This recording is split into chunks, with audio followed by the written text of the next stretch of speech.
여러분, 이번에는 학습지 31쪽 사회계약론입니다. 수업 시간에도 얘기했지만 사회계약론은 사회계약설이라고 해도 완전히 같은 것이니까 선생님이 어쩔 때는 사회계약론, 어쩔 땐 사회계약설 하더라도 같다고 받아들여 주시면 되겠습니다. 반마다 조금씩 진도가 달라가지고 어떤 반은 이제 설명한 부분이 있고 못한 부분이 있고 달라요. 그래서 영상은 사회계약론 전체 내용을 담았습니다. 그래서 반별로 해당 진도에 맞게 들어주시되 이제 조금 필기가 추가되는 것도 있고 하니까 이게 필기 빠진 거 없는지 꼭 한번 확인하시고 이제 내용 봐주시면 될 것 같아요. 시작해 볼게요. 자, 사회계약론에서는 개인과 국가가 있으면 개인의 권리를 지키는 것이 훨씬 더 중요합니다. 이게 시민혁명기에 시민의 자유와 권리가 하늘로부터 주어져서 천부인권으로서 매우 중요하고 국가는 시민들을 위해 존재한다라는 생각을 여는데 큰 영향을 준 사상입니다. 그런 배경을 이해하면서 들어주시면 좋겠습니다. 자, 그렇게 개인이 가진 권리와 자유가 중요하다라고 보는 입장에서 국가는 개인을 위해 존재합니다. 그래서 국가는 그 개개인들이 필요에 의해 만든 계약의 산물이며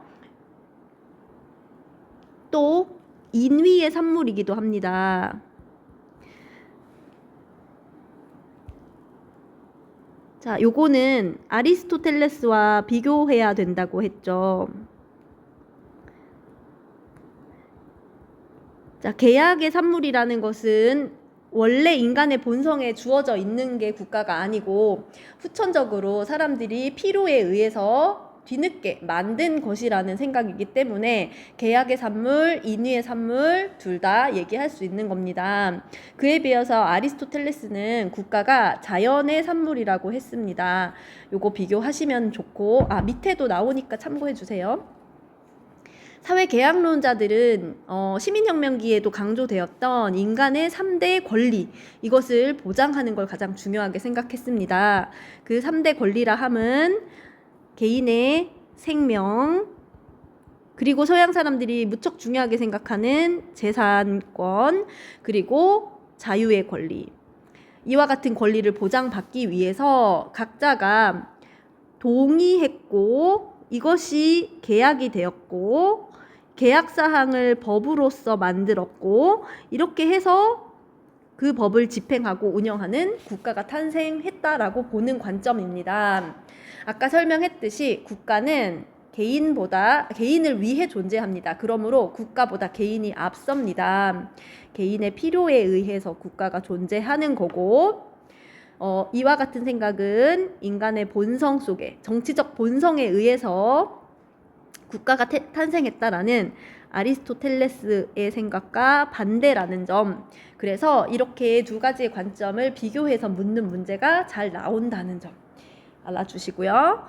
국가는 그래서 개인의 침해할 수 없는 권리, 이것을 보장하기 위한 노력을 해야지 국가로서의 정당성을 갖는다는 겁니다.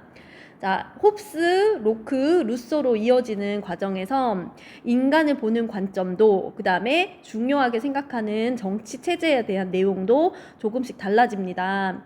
자, 홉스는 인간을 이기적인 존재로 보았습니다. 자, 이렇게 보는 것은 각자 자기의 이익만을 추구하며 인간의 본성은 선하지 않다라는 성악설에 기반을 두고 있습니다. 그에 비해서 맨 끝에 있는 루소는 성선설에 기반을 두고 있습니다. 모든 인간은 선하고 그러므로 그 선한 인간들이 모인 사회는 평화롭다라는 것입니다. 자, 그에 비해서 로크는 둘의 중간입니다. 성무선악설이라고 했고, 자, 근데 로크가 성무선악설이라는 표현을 사용하진 않았고, 로크는 인간은 하얀 도화지 또는 백지와 같다라고 했습니다. 거기에 어떤 그림을 그리느냐에 따라서 선한 사람이 될 수도 있고 악한 사람이 될 수도 있다라는 겁니다. 자, 이렇게 인간이 선할 수도 있고 선하지 못할 수도 있지만 대체로는 인간은 정상적인 사고와 행동을 한다라고 봤거든요. 로크는. 자, 그 이유는 인간은 이성을 지녔어요. 그러나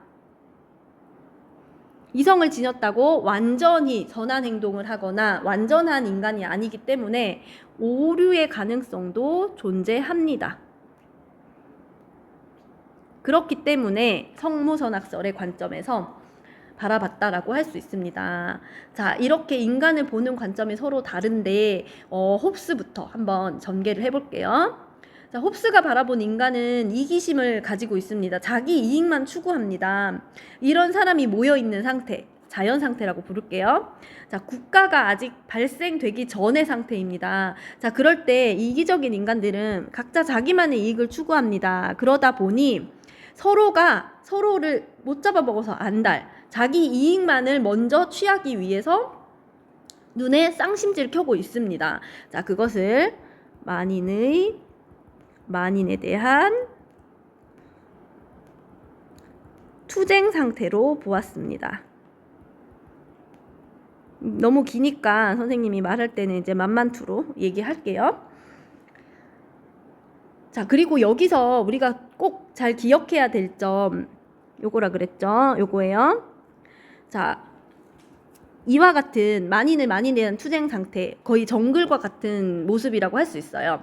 내가 한눈 팔거나 잠시 방심하면 누가 내 것을 빼앗아 갈지 모르는 그런 상태입니다. 자, 이와 같은 상태는 부정의가 난무하다 라고 하면 이거는 맞는 말일까요? 틀린 말일까요?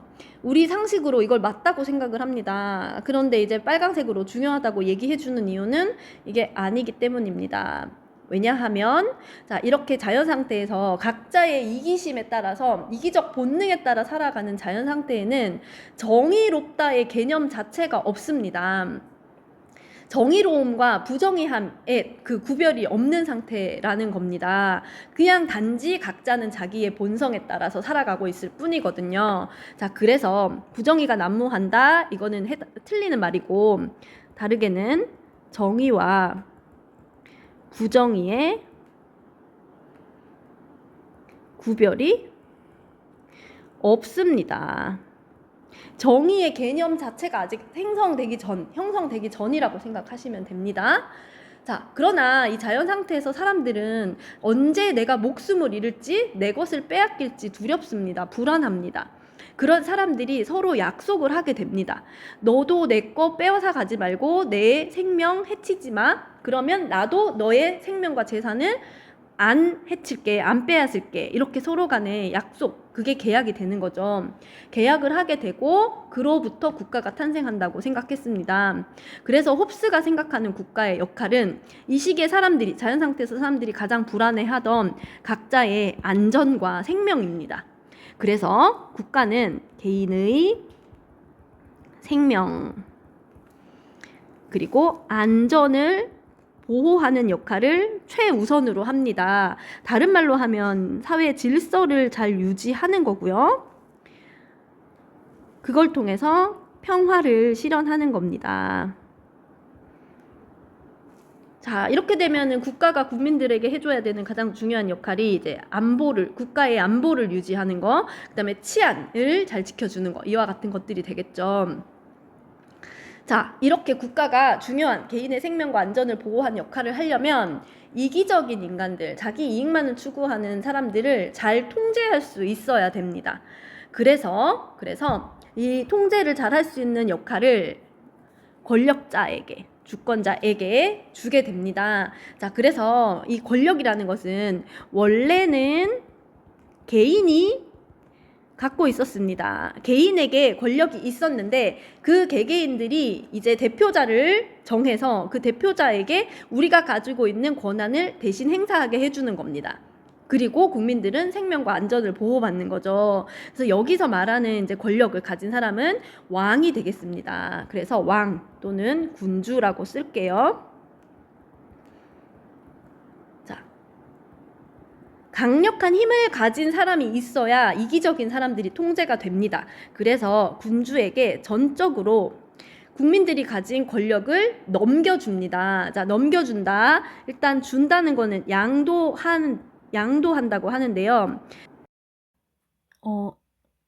이걸 가지고 이렇게도 말할 수 있습니다. 모든 사람의 힘과 수단을 주권자가 임의로 사용 가능하다라고 합니다. 자, 여기서 말하는 주권자는 군주입니다. 원래 권력은 주권은 개인에게, 시민들에게 있었는데 시민들이 군주에게 모든 권력을 양도해줬잖아요. 전적으로 양도했잖아요. 그리고 나서 주권자가 된 군주는 모든 사람이 가지고 있는 힘과 수단을 마음대로 사용할 수 있게 되었다는 겁니다. 계약이 이루어지고 난 이후에는. 자, 이를 통해서 군주에게 막강한 권력이 생겼다는 걸 알 수 있습니다. 자, 그래서 홉스가 지향한 정치 체제는 절대 권력을 가진 군주가 통치하는 절대 군주제입니다. 자, 이때 군주가 가지고 있는 권력은 나누는 게 가능할까요? 불가능할까요? 불가능합니다. 군주 한 명에게 모든 권력이 집중되어 있습니다. 자, 그렇게 하기로 누가 정했다고 했죠? 시민들입니다. 시민들이 동의하에, 약속하에 군주에게 모든 권력을 전적으로 양도하고, 그렇게 된 후에 군주의 절대 권력을 인정했기 때문에 군주가 가지고 있는 권력은 나눠 가질 수 없다는 겁니다. 그리고 여러분, 여기서 한 가지 유념할 점은 개인의 권력 또는 주권을 군주에게 양도했지만 단 한 가지 양도할 수 없는 권리가 있습니다. 그것은 국민의 생명권입니다. 생명권을 제외한 모든 권한을 군주에게 전적으로 양도했습니다. 자, 그러면 군주의 권력은 분할할 수 없고 절대 권력을 갖는 것을 인정하게 됩니다. 자, 그래서 지금 이 시기는 시민혁명이 일어났던 시기라고 했잖아요. 시민혁명 일어나기 직전에도 사실은 사회의 정치 체제가 절대 왕정제였습니다. 절대 권력을 가진 왕이 통치하는 체제였거든요. 그리고 지금 홉스가 얘기한 제도 역시 절대 권력을 가진 왕이 통치하는 제도가 맞습니다. 자, 그런데 이전의 절대 왕정제에서 왕의 권력은 어디서 왔다고 했냐면 신으로부터 왔다고 했습니다. 왕권 신수설입니다. 그런데 홉스는 왕의 권력이 국민으로부터 왔다고 봤습니다. 그래서 홉스가 얘기한 사회계약 이루어진 이후로는 절대 왕정이라 하지 않고 홉스가 사용한 용어 절대 군주제라고 부르면 되겠습니다. 이 군주의 권력은 국민으로부터 시민으로부터 왔습니다. 자, 이와 같은 이제 생각의 변화, 사회계약서를 담긴 홉스의 생각과 이제 시민의 권리와 자유를 강조하는 생각이 만나서 군주의 역할에 대한 또는 군주의 존재감에 대한 생각이 바뀌게 됩니다. 그리고 이를 통해서 홉스의 생각은 국민에게 주권이 원래부터 있다라는 사상의 토대가 되었습니다. 그래서 비록 홉스는 그 이전의 체제와 마찬가지로 절대 왕의 존재를 인정하긴 했으나 이와 같은 생각의 전환점을 마련했다는 면에서 큰 의의가 있습니다. 자, 여기까지 이제 홉스의 주장이었고요. 이제 로크 가볼게요. 자, 로크가 바라본 인간은 선하지도 악하지도 않은 상태였습니다. 이성을 지녔지만 일부 오류 가능성도 있고 자칫하면은 우리가 빌런이라고 부르는 그런 이제 나쁜 사람들이 등장할 가능성도 어느 정도는 있습니다. 하지만 기본적으로 로크는 자연 상태, 국가가 없는 상태는 비교적 평화롭다고 봤어요.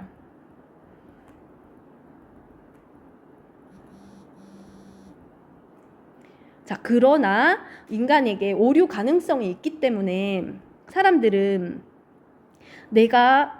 나에게 중요한 생명과 재산과 자유라는 이 3대 권리를 확실히 100% 잘 보장받을 수 있을지 사람들은 의문입니다. 불확실합니다. 그래서 이에 대한 권리 보장이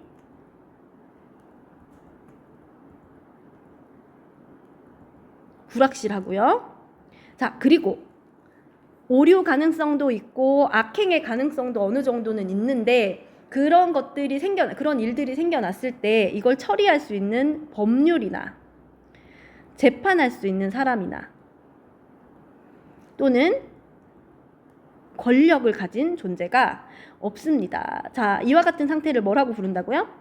국가가 없는 자연 상태라고 불렀습니다. 자, 그렇게 살아가다 보면 사람들이 불확실하니까 살짝 불안합니다. 그리고 이제 이거를 어느 누군가가 중재를 해주거나 잘 운영을 해주는 존재가 없으니까 불편합니다. 자, 이것을 해결하기 위해서 사람들은 약속을 합니다. 계약을 맺습니다. 그리고 국가를 만들기로 했습니다. 자, 이렇게 탄생한 국가의 역할은 첫 번째, 분쟁이 일어났을 때 해결해주는 역할을 합니다. 두 번째, 개인의 사람들이 꼭 지키고 싶어 했던 3대 권리, 생명, 재산, 자유를 보호해 줍니다. 자, 원래 홉스가 말한 것처럼 전혀 지키기 힘든 상태가 아니라 어느 정도는 지켜질 수 있다고 했지만 더 확실한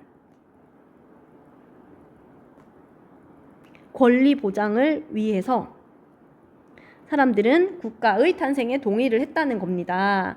그리고 홉스처럼 평화와 안전을 보장해주는 것이 국가의 역할이라고 보았습니다. 자, 여러분, 이 중에서 홉스가 가장 중요하게 생각한 것은 바로 재산권입니다. 자, 이 시기에 서양에서 시민혁명이 일어나고 자유주의 사상이 발달하고 천부인권 사상이 발달했잖아요. 그와 동시에 서양 사회에서는 자본주의라는 이론이 굉장히 발달을 하게 됩니다. 지금 우리 사회의 근간을 만들어 놓은 자본주의가 이 시기 때부터 발달을 하게 되는데요. 그때 발달하던 자본주의에서 사람들이 정말 중요하게 생각했던 게 자신의 재산에 대한 권리, 내 소유의 것, 나의 것, 아무도 건드리면 안 된다, 이런 생각이었거든요. 그래서 자본주의 발전과 맞물려서 로크는 개인의 재산권, 절대로 잃을 수 없는 것, 이렇게 중요하게 생각했답니다. 자, 그래서 지금 재산권 얘기가 나와서 여기다가 적절한 자리가 없어서 여기다가 한번 따로 써볼게요. 자, 로크는 재산권이 너무 소중했어요. 재산권을 중시했어요. 자, 이 말을 다른 말로는 재산에 대해서 내 소유의 내 재산이라면 그 누구도 건드릴 수 없다라는 말입니다. 재산에 대한 배타적 권리. 자, 여기서 배타적 권리라고 하면 다른 사람을 배척하고 위험에 빠뜨리고 나쁘게 대하고 이게 아니라 그 누구도 건드릴 수 없는 내가 확실히 보장받을 수 있는 권리라는 겁니다. 자, 여기서 문제. 자, 이 권리는, 재산에 대한 권리, 재산권은 하늘이 나에게 부여해 준 것이 맞을까요? 아닐까요? 자, 하늘이 나에게 준 것, 날 때부터 가지고 태어난 것. 자, 여러분 맞춰봐요. 천부적이다. 아니다. 정답은 천부적인 거 맞다죠. 자, 왜냐하면 이때 사상가들은 천부인권 사상을 기반으로 했습니다. 인간의 권리는 하늘에서 부여받는다. 모든 인간은 존엄하고 자유와 평등, 하늘로부터 부여받았다고 생각했거든요. 자, 거기에 인간의 권리와 자유에 재산권이 당연히 포함됩니다. 우리 계속 얘기할 때 3대 권리 할 때 생명, 재산, 자유 했잖아요. 그래서 이 재산은 인간의 천부적인 권리에 해당이 되니까 재산권 당연히 천부적이라고 하면 됩니다. 그래서 이거 참고로 봐두시고, 로크는 이제 마찬가지로 군주의 역할이 필요하다고 보았습니다. 그렇기 때문에 군주에게 권력을 주기는 줍니다. 자, 그런데 이번에는 양도 말고 위임이라고 해볼게요. 자, 위임하되. 자, 여기에서 권력을 위임한다는 것은 일부만 주는 걸 말합니다. 그래서 일부를 양도했다. 이렇게 얘기하기도 합니다. 일부 양도했고, 더 정확하게는 위임이 맞고, 자, 일부만을 주었기 때문에 군주에게 준 권한은 분할도 가능합니다. 자, 가능할 뿐만 아니라 분할을 해야 된다고 봤거든요. 군주가 모든 권력을 다 가지고 있으면 마음대로 통치를 하는 일이 생기고 그런 일이 생기면 안 되고 군주의 권력을 분할해서 견제를 해야 된다고 봤어요. 이렇게 군주에게 권력을 위임하되 법률에 따라 행사해야 한다고 봤어요. 자, 아까 군주가 권력을 갖고 모든 권력을 마음대로 행사해서 독재를 하면 안 되기 때문에 그 권력의 견제가 필요하다고 했잖아요. 그 권력을 견제하는 중요한 수단이 법률입니다. 자, 이에 따라서 로크가 생각한 이상적인 통치 방법은, 자, 군주가 필요하긴 하지만, 자, 여기 법률에 따라 행사한다고 했잖아요. 그리고 여러분, 법률 중에서도 가장 최상위의 법이 뭡니까? 자, 정확하게 하면 법률 말고 우리가 법률의 그 근거가 되는 가장 근본적인 법이라고 하면 되겠습니다. 그거 헌법이죠. 그래서 헌법에 입각해서 법의 통치를 하고 그 법에 따라서 권력을 행사하며 나라를 통치하는 입헌군주제를 주장했던 겁니다. 자, 요거를 풀어서 좀 정리를 해본다면 로크는 군주가 필요하긴 하다.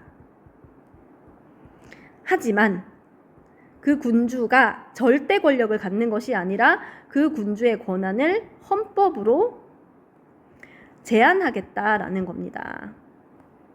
자, 이런 입헌군주제를 현재도 채택하고 있는 나라들이 있습니다. 대표적으로 영국이 그렇고요. 그 다음에 옆에 있는 일본도 입헌군주제 제도를 채택하고 있습니다. 자, 그리고 이 입헌군주제에 따라서 권력은 왕에게 집중됩니까? 안 됩니까? 안 된다 그랬죠. 일부만 권력을 준다 그랬잖아요. 그래서 왕이 그 권력을 마음대로 다 행사하는지 안 하는지, 독재를 하는지 안 하는지 이거를 잘 봐야 돼요. 그래서 권력을 나눴습니다. 자, 권력 분립이 이루어집니다. 자, 지금 우리도 민주주의에서 권력 분립이 이루어져 있어요. 몇 개로 권력이 나눠져 있죠? 3권 분립입니다. 입법, 행정, 사법 이렇게 세 가지로 권력이 나눠져 있어요. 서로 견제를 하면서 독재가 일어나지 못하도록 하는데 로크는 권력을 2가지로 나눴습니다. 자, 하나는 법을 만들 수 있는 권한인 입법 권한입니다. 자, 또 하나는 그 권한을 집행하는 권한입니다. 우리가 알고 있는 그 행정부라고 생각하면 되는데 그 행정의 권한이랑 그 다음에 재판을 하고 판결을 하고 하는 그 사법의 권한 다 포함해서 집행이라고 했거든요. 그래서 이때는 로크는 두 개로 권력을 나눠야 한다고 보았습니다. 자, 그리고 여기서 체크해야 될 점. 자, 여기서 법을 만드는 역할 의회가 합니다. 의회가 하고 의회가 한 것을 군주가 실행을 하는 겁니다. 자, 이랬을 때 이 입법은 나라를 만드는 토대가 되잖아. 나라 운영의 토대가 되잖아요. 그래서 이 입법의 권한을 최초의 실정법, 실제 나라를 운영하는 데 있어서 실질적으로 필요한 법, 입법권, 입법이 최초의 실정법이다. 이렇게 생각하시면 되겠습니다.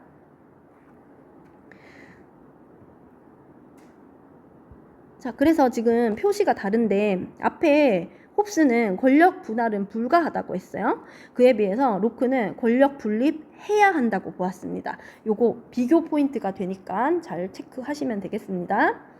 자, 그 다음 한 가지. 자, 이렇게 군주에게 우리가 권한을 주기는 했지만 어느 정도 제한을 했습니다. 헌법이 우선이고 그 헌법에 따라서 법을 만들면 군주는 그것을 잘 실행하는 역할을 하는 겁니다. 그래서 여기 권력 분립에 입법하고 집행 있잖아요. 그러면 군주는 이 집행의 역할을 잘 하는 겁니다. 의회에서 법을 만들고 헌법에 의거해서. 자, 그렇다면 군주가 이 제대로 된 역할을 하지 못했어요. 그러면 그 군주에 대해서 시민들은 저항을 할 수 있고 군주를 교체할 수도 있다고 로크는 얘기했습니다. 자, 이거를 써본다면, 자, 군주에 대한 저항권을 인정합니다. 로크의 생각입니다. 자, 이 말은 시민이 군주를 교체할 권한을 가진다는 뜻입니다. 자, 실제로 이 시기에 프랑스 혁명 일어났을 때 시민들에 의해서 왕이 처형당했습니다. 이런 것들을 보고 로크가 이런 이제 시민혁명에서 일어나는 과정들을 이렇게 이론적으로 정당화해 줬다고 할 수도 있습니다.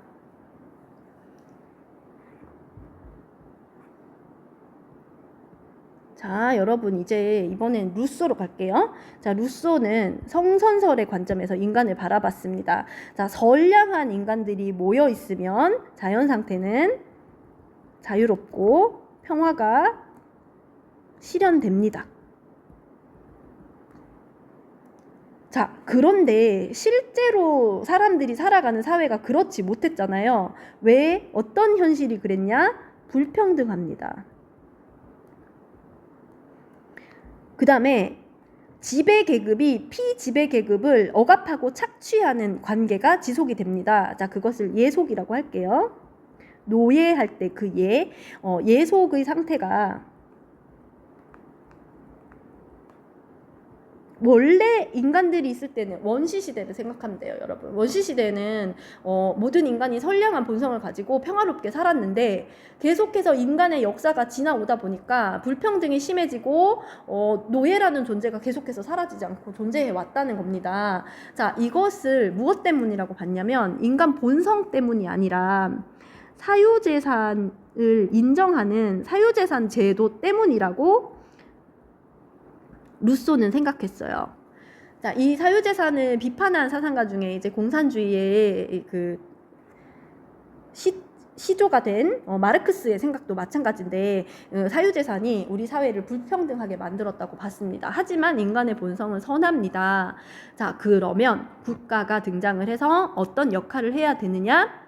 개인들이 원래 가지고 있던 이 선한 본성과 자유롭고 평화로웠던 그 상태를 유지할 수 있도록 해야 합니다. 그래서 국가는 개인의 생명을 잘 지켜나가게 하는 것뿐만 아니라 불평등에서 벗어나서 다 같이 번영할 수 있도록 돕는 역할을 해야 한다는 겁니다. 자, 그래서 루소도 생각하기에 국가라는 것은 필요합니다. 이 사유재산제 폐단이 낳은 문제를 해결하기 위해서예요. 국가가 필요하고 그러면 이제 권력을 누구한테 주느냐라는 건데, 자, 루소는 성선설의 입장에서 모든 인간이 이성적으로 판단할 수 있고 평화롭게 살아갈 수 있다고 했습니다. 그렇기 때문에 누군가가 나서서 이걸 통제할 필요가 없는 거죠. 그렇기 때문에 자, 각 개인이 가지고 있는 주권은 아무에게도 줄 수 없습니다. 왕에게도 줄 수 없고 더불어서 왕에게 주지 않고 국민들이 직접 주권을 가질 거거든요. 그러니까 앞에서 로크가 말했듯이 분할하는 것도 할 필요가 없다는 겁니다. 할 필요도 없고 하면 안 된다는 거죠. 그래서 주권은 그러면 누가 가지냐? 국민이 직접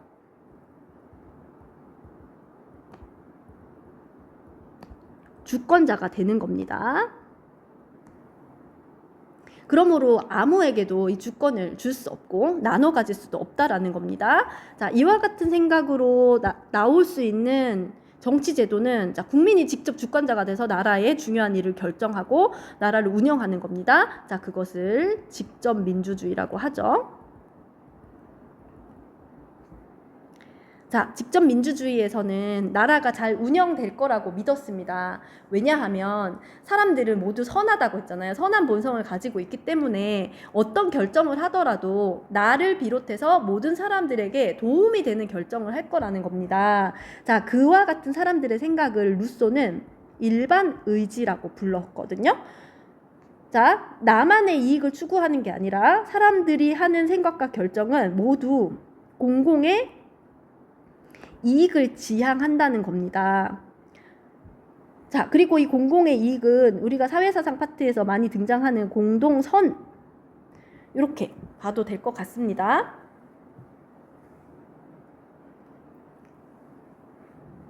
자, 루소가 보기에 시민들은 일반 의지를 가지고 있어요. 그러면 어떤 결정을 하던 간에 나라 전체의 많은 사람들에게 모두에게 서로 다 도움이 되는 결정을 할 거기 때문에 그런 생각을 갖고 있는 국민들이, 시민들이 직접 모두 정치에 참여하는 것이 가장 좋은 방법이라고 했던 겁니다.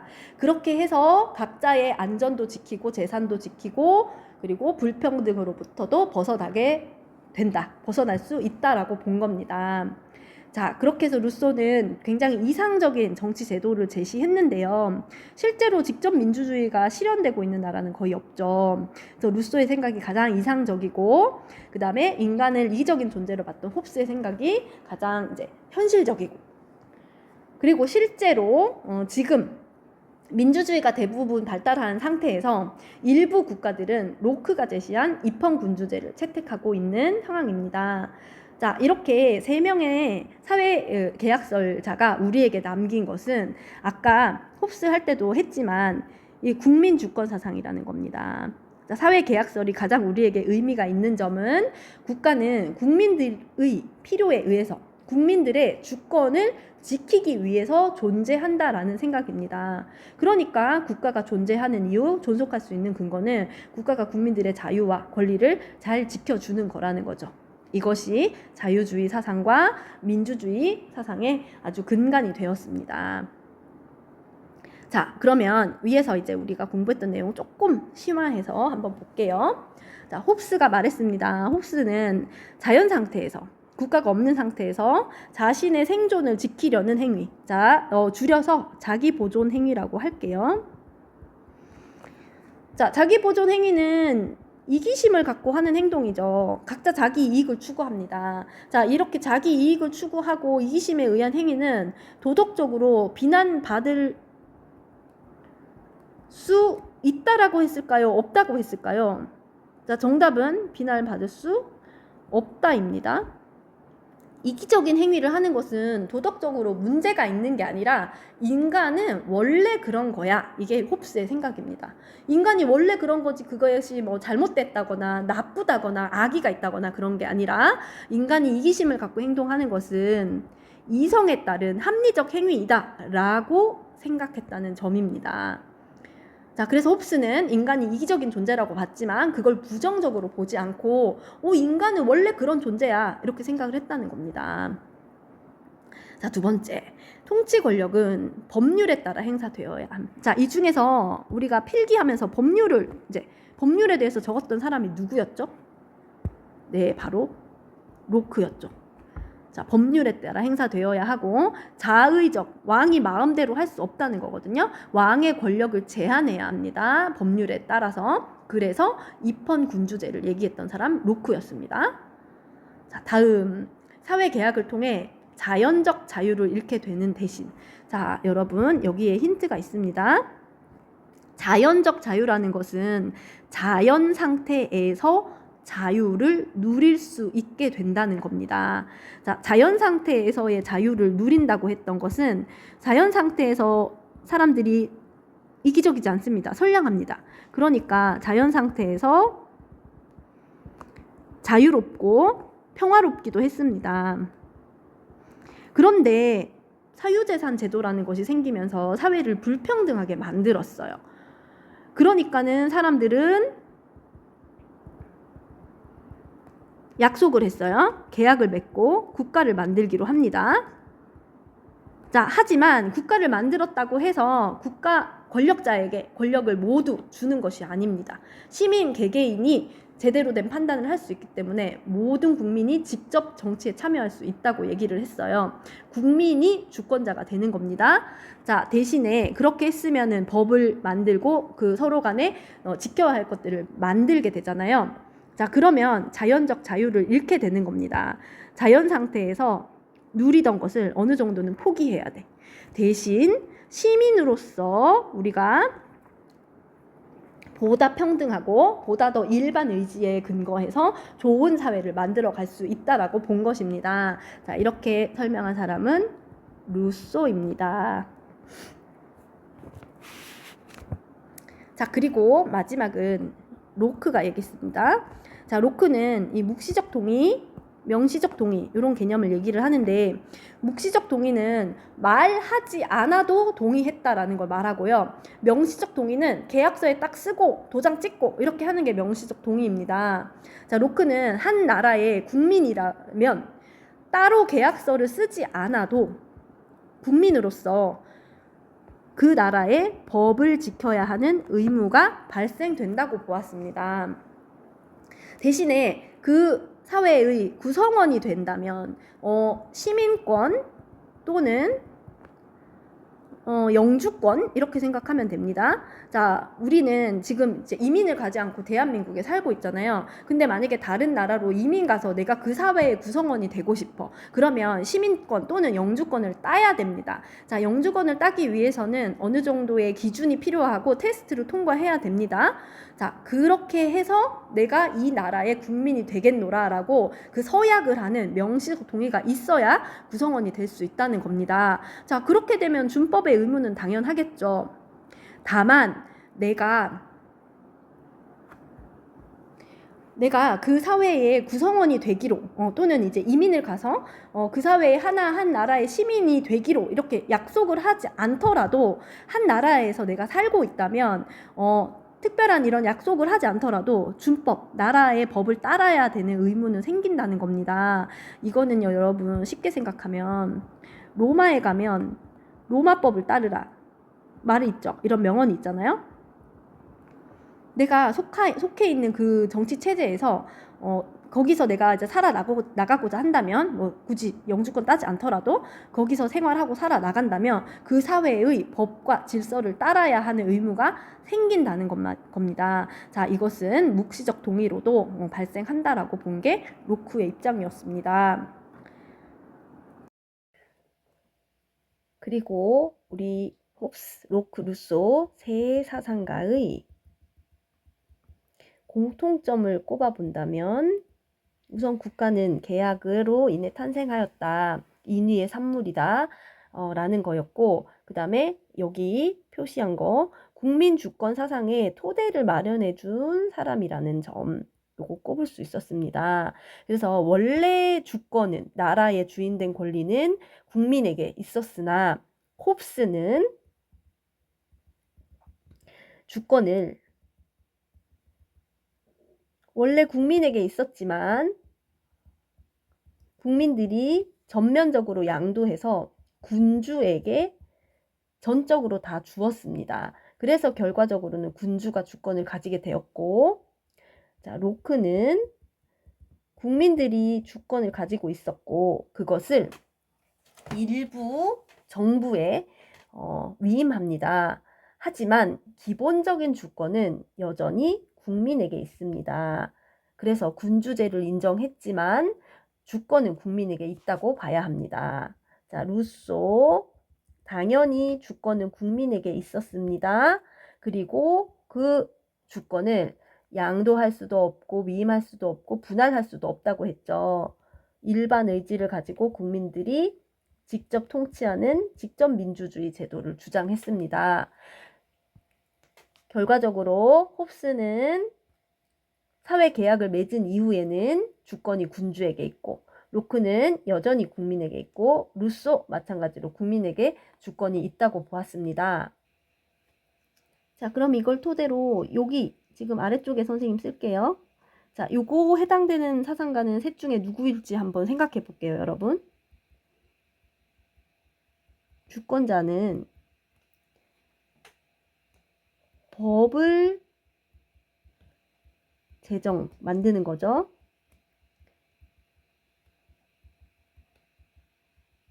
법을 제정할 권한을 지닌다고 본 사상가는 3명 중에 누구일까요? 여러분 생각하셨나요? 자, 홉스부터 볼게요.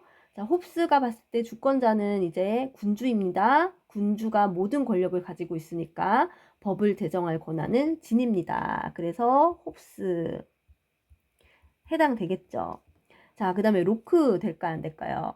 로크가 봤을 때 주권자는 국민입니다. 자, 법을 제정할 권한을 지니는 것은 입법부입니다. 입법부, 의회예요. 의회라는 입법부에서 법을 제정하면 그것을 군주가 실행한다고 했잖아요.